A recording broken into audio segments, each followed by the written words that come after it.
The Ki-67 flies out for Japan in War Thunder. Does it deliver? Let's find out. In late 1941, with World War II already in progress for Japan, even though they hadn't attacked Pearl Harbor yet, the Japanese Army requested a bomber to replace the Ki-49, which had only entered service somewhat recently.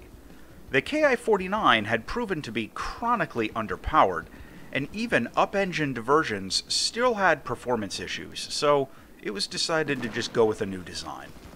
The Ki-49 is often considered by aviation historians to be a bit of a misstep, and its replacement was appropriate. Now, development in the Ki-67 was reasonably fast, with the first prototype first flying in December of 1942. However, supply chain problems, mainly with the HA-104 engines, delayed its introduction to service for over a year, and it wasn't flying combat sorties until 1944. The plane itself delivered on basically all of its design goals, and its performance was state-of-the-art for the time. It was faster than comparable bombers, had a good rate of climb, very long range, sturdy construction, and it was even maneuverable enough to perform dive bombing attacks and even evade many twin-engined heavy interceptors. An important note is that while its maximum payload might look small compared to twin-engine bombers from America or Germany, and it is, its range with a useful bomb load is significantly longer. It had a combat radius of about 2,800 kilometers, which allowed it to perform strategic bombing missions well outside the range of comparable twin-engined aircraft. The plane was such a success that its design was actually reused for the Ki-109 Heavy Fighter, which we also have in War Thunder, but that's a review for another day. It was also developed into radar-equipped maritime patrol versions and a kamikaze variant with an enormous thermite bomb taking up most of the fuselage. Over 700 Ki-67s were produced in total, and it flew operationally until the end of the war. What we get in War Thunder is the Ki-67-1 Co. This is a frontline bomber in Rank 3 of the Japanese tech tree at battle rating 4.3. There's also the Ki-67-1 Otsu, which is identical except for having an extra gun in the tail turret. So basically, this review applies to that plane as well. The plane has 6 gunners crewing 5 firing positions. There are major blind spots in the forward hemisphere, but pretty good coverage to the rear of the plane. Its loadouts include 5 different sizes of bombs, as well as a torpedo. The loadouts are all somewhat small in terms of total drop weight, and none of them will usually be enough to take out a strategic base in one hit. Generally, as with comparable medium bombers, you'll want to select a load based on what you're attacking. I also want to single out the Type 91 Mod 3 torpedo.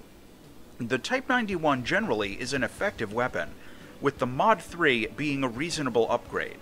You can deploy this thing safely up to around 500 kilometers an hour, which is crazy, and I've personally had the best luck dropping it right around 50 meters, but it can still work if it's dropped from higher up. It's reasonably fast, over 70 kilometers an hour in the water, and it hits hard enough to take out ships up to and including heavy cruisers in a single hit. It only has a range of about 2 kilometers, but really that's the only drawback. The Ki-67 has solid flight performance for a bomber in this class. Really, this is one of the few twin-engine prop bombers that almost never feels underpowered. It has a good rate of climb, which is obviously important for a bomber, and it's reasonably fast in level flight. It maxes out at altitude around 500 kilometers an hour, which is pretty good for a bomber at BR 4.3. Plus, its wings don't rip until well over 600, and the plane can deploy combat flaps up to about 420 kilometers an hour. Speaking of which, this bomber is actually really agile. Now, don't get the idea that you're going to go in, and zoom into a dogfight with a Spitfire or something. But if you need to evade fire in air combat, or go guns D while somebody empties all their ammo, the Ki-67 actually does that really well. In the footage you're watching here, I went into an arcade battle and accidentally took the wrong payload, but I figured I'd just stick it out anyway and see if I could get anyone with my gunners.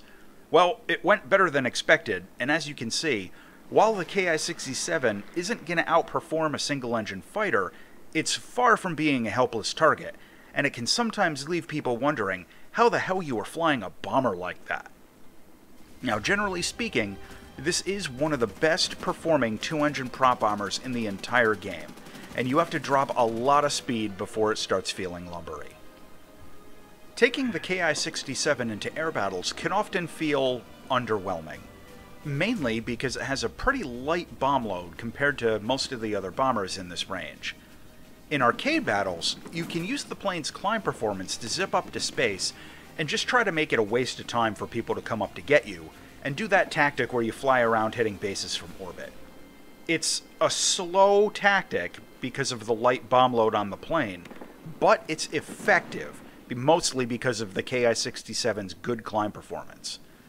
In RB, well, you usually won't be able to take out a base on your own, but you still have great performance and you can avoid interception much easier than most other bombers at this BR. Another thing to mention is that the Ki-67 can be used to farm AI ground units, but because of the low yield of the individual bombs, it's more difficult to just carpet bomb a column of tanks or something, and you'll actually need accurate drops to get kills with like the smaller 50 or 100 kilogram bombs.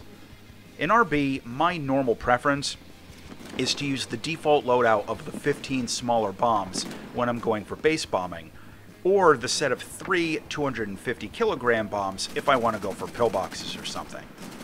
In close air support, it's a bit of a different story. The smaller bombs will still basically need a direct hit to take out anything other than an open-topped vehicle, but the larger bombs have a huge blast radius and can clear out an entire capture point with a good drop. My usual preference for close air support is to either take out the 800 kilogram bomb or the 3 250 kilograms. Now, making torpedo attacks with the Type 91 has a learning curve against moving targets. I find that against a ship that looks like it's basically going full speed, dropping at around 1 kilometer and aiming 2 boat lengths ahead of the ship will usually score a good hit.